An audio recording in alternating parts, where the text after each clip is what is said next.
bit of a sneak peek. So I've got the cylinder head back from MJA Motorsport. I need to paint it yet, so I'll probably video that. They've done a really great job though. Cut new valve seats in it, put new valve guides in it. They mainly put the new valve guides in to make sure it was aligned when they were cutting the valve seats, because even with a little bit of wear, it will move the position of the valve seat. They've given it a light skim, and yeah, it's looking really, really good. I thought I'd share this with you while I'm here as well. So my speaker of choice in the garage has always been one of these. It's called a Jam heavy metal speaker. The sound output on it is really, really good.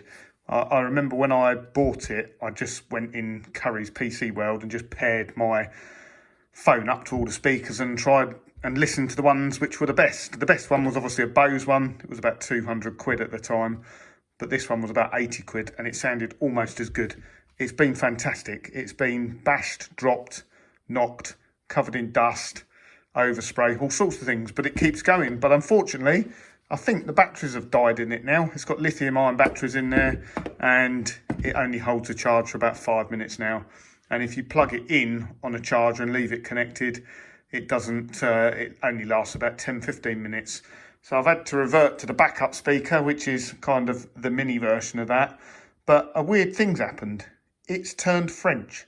So it was English. I come in one day and I turned it on and off and, well, you listen. Arrêt en cours. Mise sous tension. Chargement en cours. I do not know what's going on there. It's only got 3 buttons. Pause, plus, minus for the speaker, for the volume.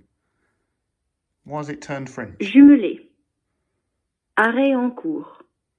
Very, very Mise sous strange. tension. Chargement en cours.